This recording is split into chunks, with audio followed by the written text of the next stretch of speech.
जी doctor साहब, आइंदा जो बजट आने वाला है या जो लाया जा रहा है, क्या नून लीग उसकी हमायत करेगी, उसका साथ देगी?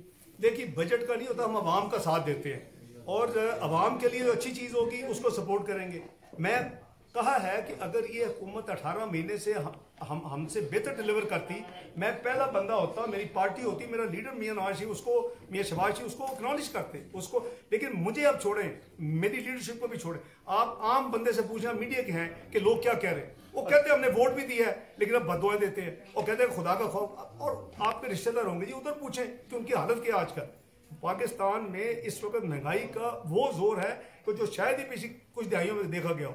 अच्छा सर, आपने ये कहा कि बेटी का आना जरूरी है। नहीं, देखिए ये इमोशनल चीजें होती हैं, इसकी कोई वैल्यू नहीं होती। और उस फैमिली ने एक बहुत बड़ा सेटबैक सफर किया, यानी उनके लिए चॉइस थी कि जुलाई में वो ना जाते वापस, क्या हो जाना था, किस बात में मियां नवाज शरीफ को निकाला था, कामे थे, क्या वो ठीक था?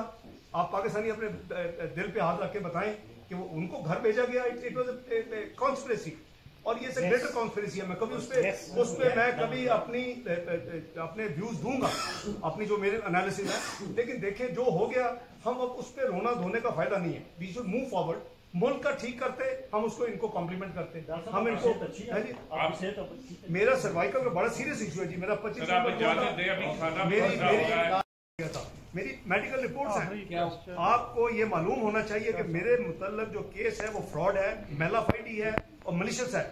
मेरे खिलाफ ये चार्ज है। मैंने 20 साल पाकिस्तान में टैक्स रिटर्न नहीं दी। ये जेटी की ये इन्वेंशन थी या उनकी फाइंडिंग थी।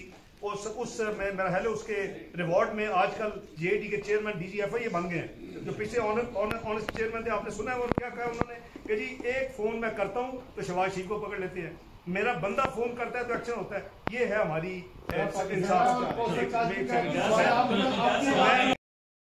है जो मैं समझता हूँ कि कैमरा बैन जो है वो इलीगल है। ये मुझसे डर के है। ये मेरे 6 टीवी प्रोग्राम जब हुए थे, जब मैंने इनको शीशा दिखाया था कि असलियत क्या है, तो उसके बाद मेरे ऊपर इन्होंने 7वां प्रोग्राम था गरीदा फरूकी साहब का, और 7वें मिनट में मुझे ऑफ एयर किया। मैं उन चैनल्स को खराज तहसीन पेश करता हूँ जो आप इस वक्त कैमरा का पिछले 2 महीने में वायलेट कर रहे हैं बैन। और ये बैन सबको करना चाहिए, आपके चैनल्स को भी करना चाहिए। ये एक फंडामेंटल राइट है हमारा आइन में। आप एक जिसको आप सजाए मौत होती है, जो कन्विक्ट होता है, उसको तो आप रिकॉर्ड करवा के सब चैनल को भेजते हैं, किसको दिखाएं, तो आपके चैनल दिखाते हैं। तो आपके ओनर्स को, आपके चैनल्स को मैं समझता हूं कि इस बैन को इग्नोर करना चाहिए। और अगर आपको कोई नोटिस देता है, आप कोर्ट में जाएं। तो मैं तो समझता हूं कि ये बैन जो है बिल्कुल गैर आईनी, गैर कानूनी है। नंबर 1 वाले से कहा, मैं समझता हूं कि आपको मैं श्योर कि पता होगा कि उनकी जो मेडिकल कंडीशन है कोई इतनी बहुत अच्छी नहीं है। उसकी मेन जो है, उनके 3 इश्यूज है। एक प्लेटलेट्स का इशू है जो सेटल नहीं हो रहा, एक उनका हार्ट का पेट स्कैन हुआ है जिसमें उनकी सीरियस रेड लाइंस आई हैं, और उनकी एंजियोग्राफी अब करना चाहते हैं विद एंजियोप्लास्टी और सर्जरी जो भी जरूरत होगी। लेकिन वो वेट कर रहे थे अपनी वालदा का, और अपनी बेटी अगर आ जाए तो उनके होते हुए करवाए। तीसरा उनका जो है सप्लाइड ऑक्सीजन का, वो उसकी जो बेहतरीन ट्रीटमेंट वो यूनाइटेड स्टेट्स में है। और यूनाइटेड स्टेट्स में वो लास्ट आइटम है, क्योंकि पहले 2 आइटम को डील करना यूके में बहुत जरूरी है। तो आज बैठे रहे, और 7 फरवरी को जब जुमा था तो उन्होंने अनाउंस कर दिया पनाह का। ओ भाई, अगर पनाह का बनानी है तो तुम मुझे बताओ। मैं अल्लाह के फजल 150 बंदों का मैं यतीम खाना चला रहा हूँ, कभी मैंने तशहीर नहीं की। मैं 5,500 लोगों को राशन मेरा ट्रस्ट और ज्वेलरी फाउंडेशन मेरी फैमिली की जो है देती है साल की, कभी तशहीर नहीं की। ये तो चीजें इन्होंने बोली है तो उन्होंने बोली, हम तो कभी बोले नहीं। 1,000 लोगों का डायलिसिस होता है, हमने कभी तशहीर नहीं की। प्लीज एक सेकंड।